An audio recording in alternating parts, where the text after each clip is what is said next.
नमस्कार दोस्तों, wealth sky के एक और नए इंटरेस्टिंग वीडियो में आप सभी लोगों का स्वागत है। मेरा नाम है सुधीर और बात करेंगे इस वीडियो में हम निफ्टी एंड बैंक निफ्टी के बारे में। दोनों के चार्ट को अंडरस्टैंड करेंगे, समझने की कोशिश करेंगे कल का ट्रेडिंग सेशन हमारे लिए कैसा रह सकता है। और आज निफ्टी की एक्सपायरी थी, एग्जैक्टली 25,000 की एक्सपायरी हुई है यहाँ पे। तो कल जो मैंने आपको बताया था उसके बिहाफ पे अगर आपने कॉल नहीं ली होगी तो डेफिनेटली आपको यहाँ पे पुट साइड पे कुछ ना कुछ प्रॉफिट मिल गया होगा। अगर नहीं भी मिला होगा तो आप कॉल के लॉसेस से बच गए होंगे। तो इस चीज़ को हम समझते हैं कि कल मार्केट में क्या हो सकता है। और कल क्योंकि लास्ट ट्रेडिंग सेशन है इस वीक का, तो सेंसेक्स की एक्सपायरी होती है। उसमें हालांकि मैं ट्रेड नहीं करता हूँ उतना ज़्यादा, तो उसकी कोई एनालिसिस बनती नहीं है। निफ्टी के हिसाब से आप उसको कंपेयर कर सकते हो। ठीक है, तो वीडियो को स्टार्ट करते हैं। तो सबसे पहली चीज़ आती है, देखो अगर मैं सही बताऊँ तो यहाँ पे देखो वीडियो बनाने का ज़्यादा कुछ मन करता नहीं है। क्यों? क्योंकि each and every day SEBI के नए नए स्टेटमेंट आते हैं और उन स्टेटमेंट्स में कहीं ना कहीं ये बताया जाता है कि एफएनओ को बंद किया जाए, मतलब एफएनओ को किस तरीके से उसका वॉल्यूम घटाया जाए।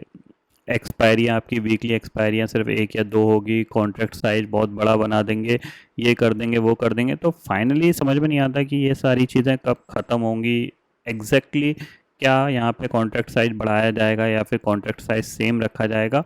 क्या चीज़ करना चाह रही है सेबी, वो मेरे को बिल्कुल भी आइडिया नहीं लग रहा है। क्योंकि ये सारी चीज़ें पिछले 3-4 महीने से चल रही हैं और 3-4 महीने मतलब जो चीज़ एप्लीकेबल होती है वो इमीडिएटली होती है।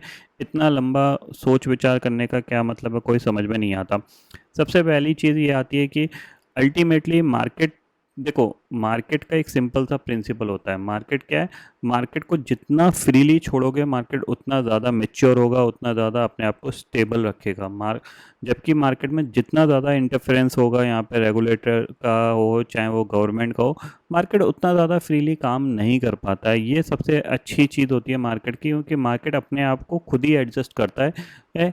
किसी के कहने के हिसाब से नहीं होता कि अगर रेगुलेटर ये सोच रहा है, सेबी ये सोच रही है कि एफएनओ साइज बढ़ा दिया जाएगा, ऑप्शंस में वॉल्यूम घट जाएंगे। ऑप्शन में वॉल्यूम नहीं घटेगा, थोड़ा बहुत ड्रॉप आएगा 5-6-10% का, बट अल्टीमेटली वो इतना ज़्यादा नहीं घटेगा। क्यों? क्योंकि लोगों के पास मार्केट में ना काम करने के लिए इंस्ट्रूमेंट नहीं है, सही बताऊं तो। क्योंकि देखो सिंपल सी चीज़ है, मार्केट में कितने टाइप के इंस्ट्रूमेंट काम कर रहे हैं। मार्केट में देखो एक आपका कैश सेगमेंट होता है, ठीक है। कैश में आप दो टाइप की ट्रेडिंग करते हो, या तो फिर आप इंट्राडे करोगे या फिर आप पोजिशनल करोगे। सिंपल सी चीज़ है जिसको हम स्विंग भी बोलते हैं, ठीक है। या फिर आप लॉन्ग टर्म प्लान करते हो। तो लॉन्ग टर्म एक डिफरेंट चीज़ होती है, क्योंकि लॉन्ग टर्म वो लोग करते हैं जिनके पास ऑलरेडी कैपिटल है, समझ रहे हैं। तो ज़्यादातर लोग इंट्राडे करते हैं या फिर पोजिशनल करते हैं, मीन स्विंग ट्रेडिंग करते हैं कैश में।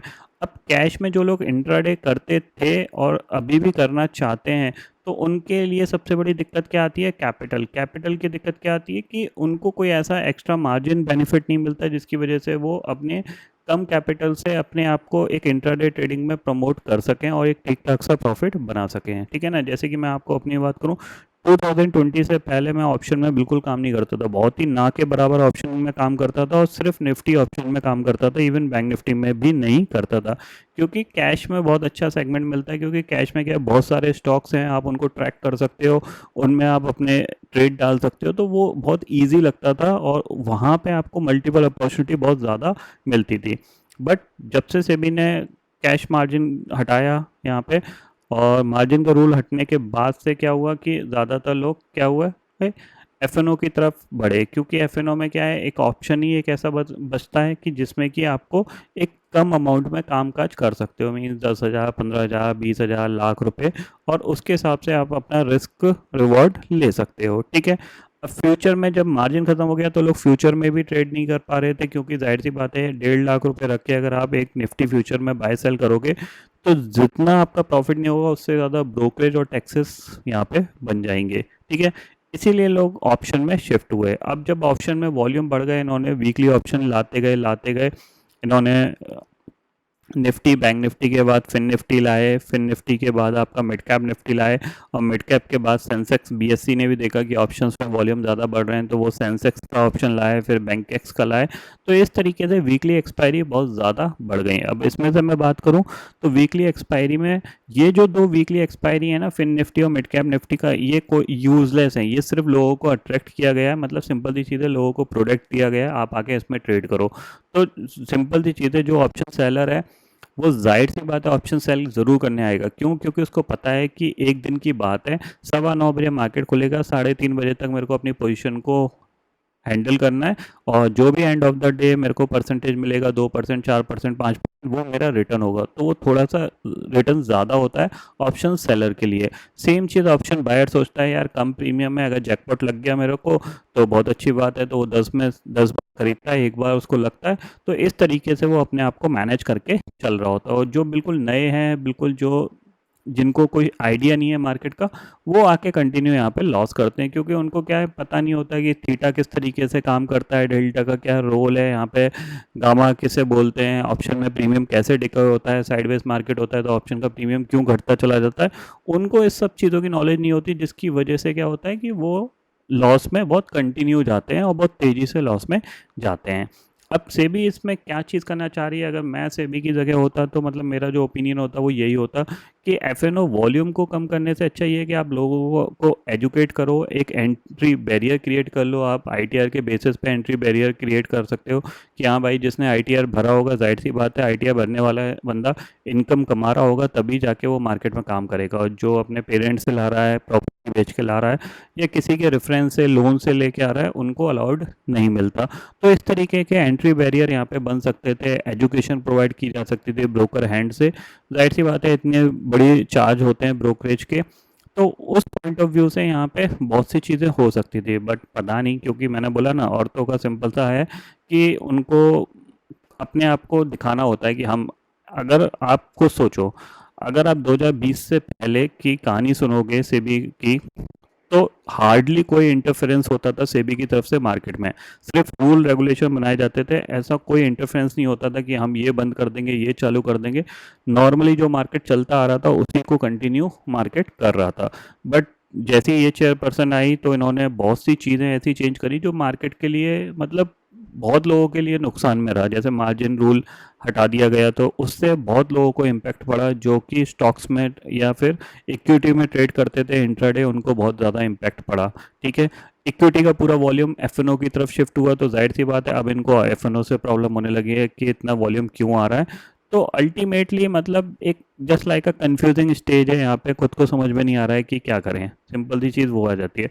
प्लस इसमें गवर्नमेंट ने अभी अपने हाथ धो लिए कि चलो ठीक है यार, लोग लॉस कर रहे हैं, इसी बहाने टैक्स बढ़ा देते हैं। तो टैक्स बढ़ा दिया तो अल्टीमेटली लोगों के लॉसेस और बढ़ा दिए, क्योंकि कॉस्टिंग बढ़ गई, जाहिर सी बात है। तो जब कॉस्टिंग बढ़ गई है तो आपके जो लॉसेस हैं वो भी बढ़ेंगे।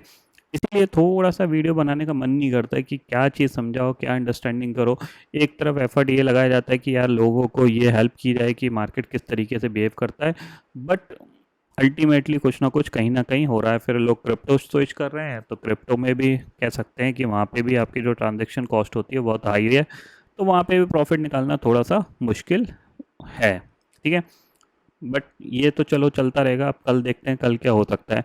तो देखो सिंपल सी चीज़ है, कल मैंने आपको एक पॉइंट बताया था कि अगर गैप अप खुलता है तो वहाँ पे मेरे बाइंग में इंटरेस्टेड नहीं हो, सेल साइड पे यहाँ पे एक छोटे से स्टॉप लॉस में पुट साइड पे काम किया जा सकता है। ठीक है, तो यहाँ पे जब मार्केट ऊपर गया तो इस जगह काफ़ी हद तक एक जो 25,000 की जो पुट थी, अराउंड 16-17 रुपये के आसपास मिल रही थी, तो उसको लेके एक बार यहाँ पे एक अच्छा प्रॉफिट यहाँ पे मिल गया था। अच्छा प्रॉफिट तो नहीं कह सकते, वो 16-17 का प्रीमियम 40 तक गया था, बट 37-38 के आसपास जाके काट दिया था, मतलब डबल हो गया था। बट इतना हम एक्सपेक्ट कर सकते हैं। कॉल साइड पे मैंने इसलिए मना किया था क्योंकि अगर आप कॉल के प्रीमियम देखोगे, जहाँ खुले वहीं से डाइल्यूट होते चले गए, एक अपॉर्चुनिटी भी नहीं मिली बाउंस बैक की।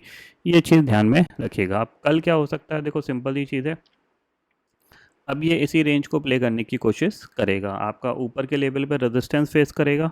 ठीक है, यहाँ पे कहीं ये रेजिस्टेंस फेस करेगा और यहाँ पे कहीं ये सपोर्ट लेगा अराउंड 24,830। अब एक चीज़ ध्यान में रखिएगा कि यहाँ पे अभी तक मार्केट ने कोई करेक्शन नहीं दिखाया है। ठीक है, तो थोड़ा सा इस तरीके से आप इस चैनल को मार्क करके रखिएगा। ऊपर ये हाई मार्क कर लिया, ये नीचे अगर ये 24,950 के नीचे जाता है, 24,950 कह रहा हूँ, 24,970 के नीचे जाता है, तो फिर आप कुछ सेलिंग के बारे में सोच सकते हो। अदरवाइज थोड़ा सा अब आपको 1-2 दिन मार्केट को अवॉइड करना पड़ेगा, क्योंकि ये कंसोलिडेशन करेगा अब ऊपर लेवल पे।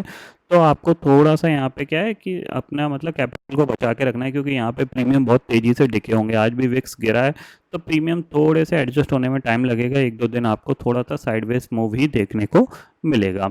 बैंक निफ्टी देख सकते हो आप। बैंक निफ्टी के लिए इंपॉर्टेंट यही है कि बैंक निफ्टी 52,000 के ऊपर निकले। जिस दिन ये 52,000 के ऊपर निकलेगा उस दिन हम एक्सपेक्ट कर सकते हैं कि ये फिर 53,000 की तरफ बढ़ सकता है।